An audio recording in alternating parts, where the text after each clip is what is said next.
Sebelum kita masuk bagaimana legasi Gus Dur, ini yang menarik, weh.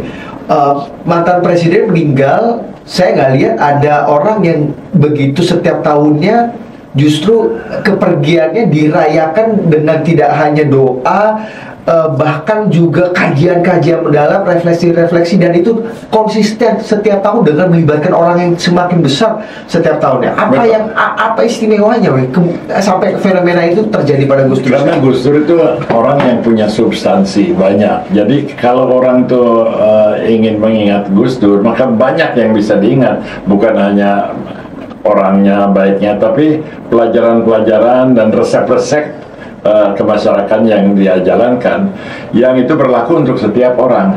Karena itu pengikutnya makin lama makin banyak lah begitu. Iya, lucu, agak aneh juga gitu, ya. Ya, dan yang nyinyirnya, yang melawannya makin lama makin sedikit. Sekarang nggak ada lagi orang yang berani bilang bahwa Gus Dur tuh nggak benar, misalnya anti demokrasi misalnya. Ya, atau ada orang mengerti, akhirnya mengerti gitu. Oke, tapi Gus Dur itu yang menarik adalah Gus Dur selalu menjawab ketika banyak literasi mengatakan bahwa ketika Gus Dur kok kenapa gini, kenapa gitu, apakah Gus Dur gini, apakah Gus Dur gitu, Gus Dur selalu menjawab, biarkan nanti sejarah yang menjawab gitu. Ya, setuju. Kelihatan nggak, weh, sejarah akhirnya menjawab banyak hal. Menurut saya iya, sekarang sudah mulai Gus Dur diapresiasi. Seperti kita dikasih makanan yang enak, makanan masakan Padang yang pedas. Waktu makannya kita itu, wah pedasnya sialan ya, tapi sesudahnya kita ingat seleranya tuh enak. Apa yang kita terima dari Gus Dur, saya cuma setahun bersama Gus Dur, tapi apa yang saya raih dari dia itu saya proses sampai saat ini. Oke.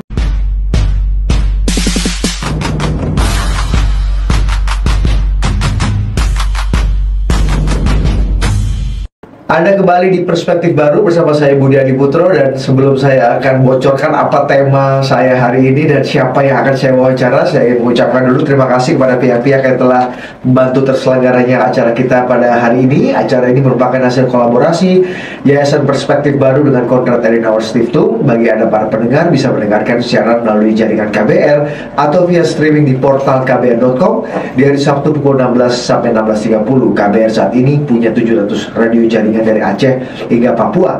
Anda juga dapat menyaksikan transkripsi dari wawancara kita ini di website kami di www.perspektifbaru.com. Kali ini saya perkenalkan Wimar Witular sebagai mantan juru bicara Presiden Abdurrahman Wahid. Wimar, apa kabar?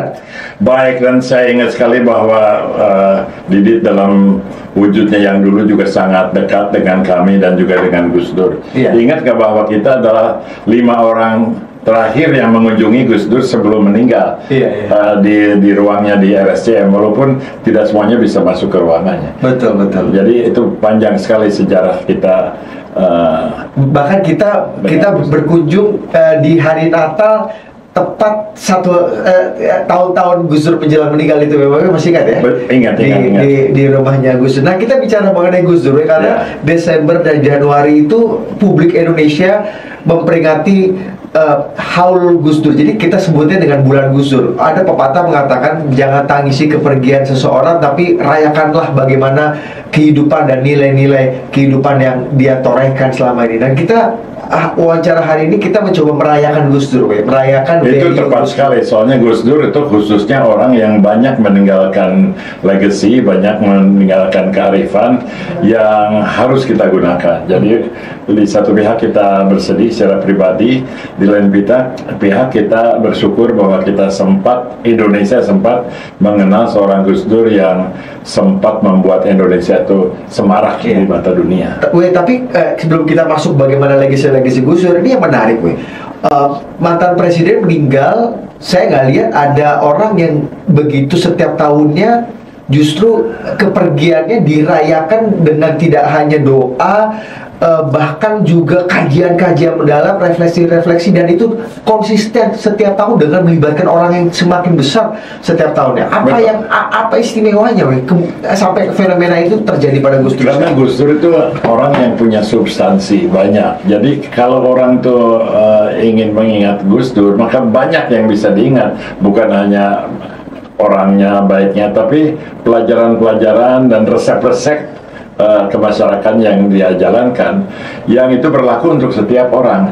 karena itu pengikutnya makin lama makin banyak lah begitu. Iya, lucu, agak aneh juga gitu gue. Ya, dan yang nyinyirnya, yang melawannya makin lama makin sedikit. Sekarang nggak ada lagi orang yang berani bilang bahwa Gus Dur tuh nggak benar misalnya. Anti demokrasi misalnya. Ya, atau ada orang mengerti, akhirnya mengerti gitu. Oke, tapi Gus Dur itu yang menarik adalah Gus Dur selalu menjawab ketika banyak literasi mengatakan bahwa ketika Gus Dur kok kenapa gini, kenapa gitu, apakah Gus Dur gini, apakah Gus Dur gitu, Gus Dur selalu menjawab biarkan nanti sejarah yang menjawab gitu. Ya setuju. Kelihatan nggak weh, sejarah akhirnya menjawab banyak hal. Menurut saya iya, sekarang sudah mulai Gus Dur diapresiasi.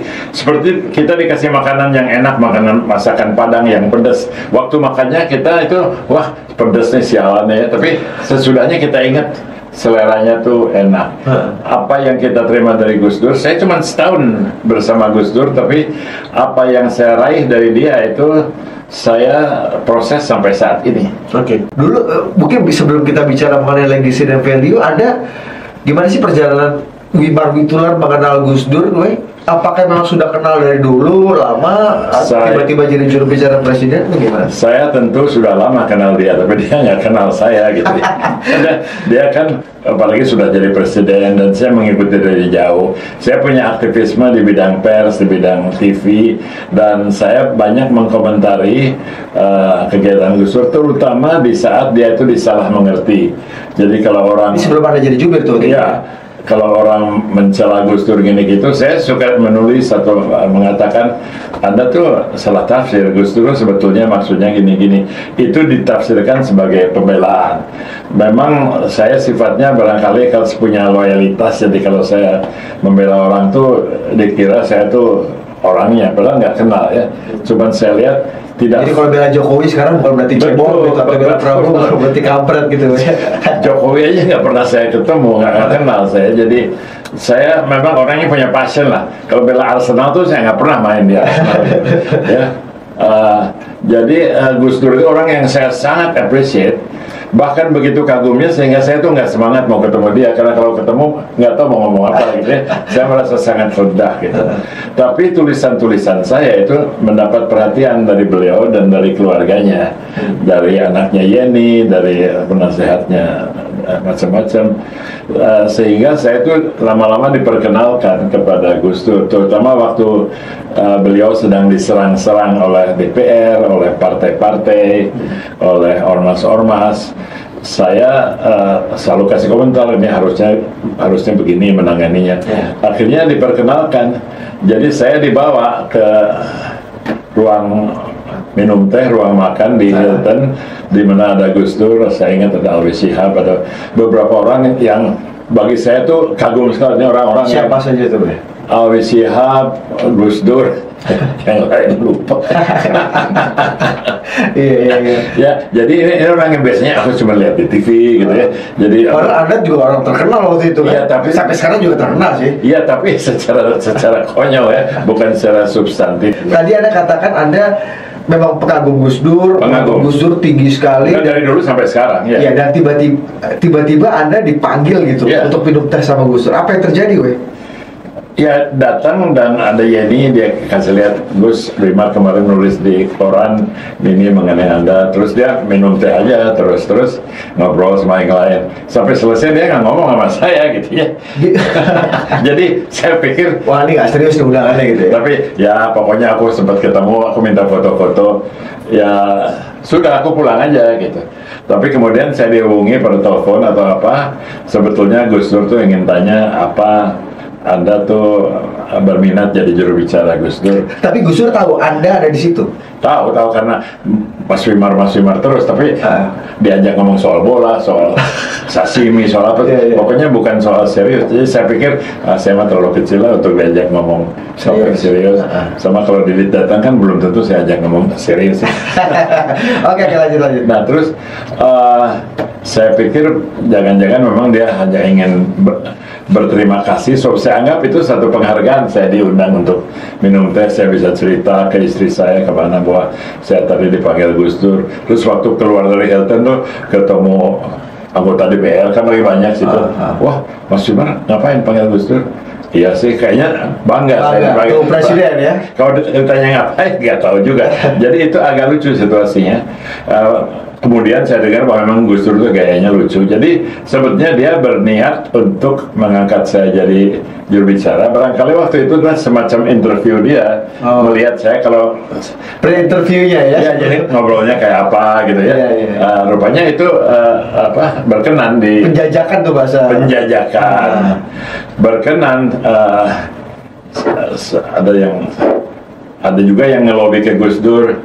Gus Dur tuh perlu seorang juru bicara seperti Wimar Witular. Terus jawabannya yang terkenal dan ada di buku itu, saya bukan butuh orang seperti Wimar Witular, saya butuh Wimar Witular. Wah, Gus Dur itu banyak legasinya dan sekarang orang banyak mengingat-ingat lagi apa yang pernah diperbuat. Oh ternyata 20 bulan itu Banyak sekali. Dia bisa mengembalikan tentara ke tempatnya, termasuk memecat Wiranto waktu. Dia bisa mengembalikan warga negara Cina kepada tempat yang setaraf dengan warga lain dengan melegalisir Imlek dan sebagainya. Dan dia mulai mengejar koruptor, tapi keburu digulingkan jadi nggak selesai. Berkas-berkasnya sudah ada pada Jaksa Agung Marsila waktu itu. Jadi menarik sekali di situ tuh seperti Dewan Mahasiswa jadi ada kampanye tiap hari. Terus dan ada melawan politikus yang juga patut dilawan waktu itu. Mula-mula saya agak khawatir lihat tokoh-tokoh Amin Rais atau Fatwa segala itu kan mereka tokoh. Saya sih paling aktivis mahasiswa, walaupun usianya sih kira-kira sama. Tapi lama-lama saya menjadi confident juga bahwa orang-orang itu sebetulnya nggak ada substansinya. Jadi berani saya untuk berdiri tegak melawan mereka. Gus Dur panggil ke DPR, saya juga ikut. Saya malah menjadi juru bicara di sana sampai Amin Rais sesudahnya datang. Kan saya dekat dengan Pak Amin Rais karena waktu kampanye anti Soeharto kita sering sama-sama. Kita bicara substansi, tahun ini Gus Dur diperingati dengan hiruk pikuk tahun politik kita yang super panas, super sensitif. Kayaknya dikit-dikit nggak ada bercandanya gitu. Wah, kita geledek sedikit udah parah, sensitif, laporin polisi gitu ya. Jadi orang merefleksikan, aduh kita jadi rindu Gus Dur. Bahkan tema haul Gus Dur ke-9 kali ini adalah yang lebih penting dari politik adalah kemanusiaan. Value apa yang kita bisa tangkap dari jargon itu, Mik? Value bahwa ujung-ujungnya selalu dia lebih menghargai manusia daripada apapun. Dia selalu mengatakan bahwa negara itu dibuat untuk manusia, bukan manusia dibuat untuk negara. Dulu waktu sebelum itu saya ngurus olahraga, saya suka dimarahin sama orang yang ngurus olahraga, seorang jenderal, bahwa dia bilang, Mas Wimar harus ingat dong bahwa atlet itu, bahwa olahraga itu perang ya. Misalnya tenis Wimbledon ya, bahwa olahraga itu perang dan mau atlet itu serdadunya. Dan kita adalah pemimpinnya. Saya bilang, menurut saya sih tokohnya itu mahasiswa, kita cuma angkat koper aja, angkat koper dan mengamankan. Gus Dur seperti itu. Jadi artis atau olahragawan atau individu itu dia lebih dihargai daripada tokoh-tokoh. Orang seperti Munir, seperti aktivis gitu, dia anggap lebih penting daripada ketua partai. Karena ketua partai bisa berganti, tapi tokoh yang berintegritas itu akan tetap ada. Dan itu terjadi bahkan ketika Gus Dur harus melewati masa-masa sulit di kepresidenan tuh ya.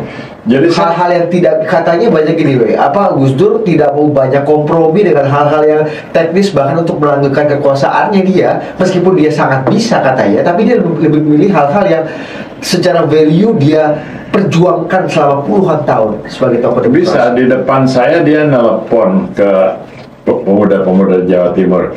Ngomong-ngomong dia tuh kalau nelpon tuh hafal banyak nomor, 3.000 nomor. Itu betul tuh ya? Dia dial sendiri gitu. Wow. Kok banyaknya dulu 30.000 kan sebelum stroke. Jadi dia nelpon ke Jawa Timur bilang, kalian walaupun campur bahasa Jawa saya ngerti, kalian jangan ke Jakarta, jangan turun lah. nggak usah bela-bela saya, nanti bisa pertumpahan darah. Padahal mereka tuh tadinya sudah ingin turun ke jalan. Jadi saya lihat sendiri bahwa dia itu berbeda dengan yang dilaporkan orang, bukan menghasut orang untuk membela dia, justru menganjurkan orang supaya mundur, so kita harus menyelamatkan negara ini. Dan itu betul-betul dilakukan. Dilakukan sampai dia turun. Kenapa dia nggak mau sih mempertahankan kekuasaan, kompromi sedikit lah? Karena dia tahu bahwa negara itu akan selamat kalau tidak ada orang yang melebihi kekuasaannya, dan dia takut kalau dia sebagai presiden dengan popularitasnya seperti itu bahwa dia bisa melampaui kekuasaannya. Jadi baik dia mundur aja, memberi contoh supaya demokrasi berjalan. Tapi ada orang-orang yang bodoh atau tidak mengerti, dia mundur itu dianggap kelemahan begitu, dan kelucuan humanisme dia itu dianggap sebagai kapitulasi, sebagai mengalah. Padahal itu semuanya adalah untuk membimbing demokrasi. Oke. Di saat-saat itu juga, ya itu apa namanya, value-value itu yang menurut Anda, ya betul. Apa yang paling value apa, nilai apa, sesuatu hal yang baik apa yang kayaknya saat ini sangat relevan terakhir? Dia itu egonya itu ditekan ya. Kalau kelihatan dia ego besar itu sebetulnya humor aja. Sebetulnya dia menekan untuk kalau dia dihina tidak melawan, dan dia menghadapi oposisi politik itu dengan besar hati. Sebetulnya dia tuh ditawari banyak sekali kompromi politik waktu memorandum 1, memorandum 2 yang akhirnya menyudahkan pemerintahannya. Misalnya di memorandum 2 itu Golkar bilang kita selamatkan Gus, ngomongnya ke saya malah, karena saya tuh lebih kenal orang Golkar daripada orang Gus Dur kan. Akbar Tanjung, Marzuki Darusman, semuanya kan teman-teman saya selama mahasiswa. Gue belum ngomong sama Babe, kenapa kalau dia mau ngasih 6 kursi pada Golkar, selamat deh, kita nggak akan senang. Ya lo ngomong aja sendiri, ya lo kan juru bicaranya, ya dia pasti nggak akan setuju kita.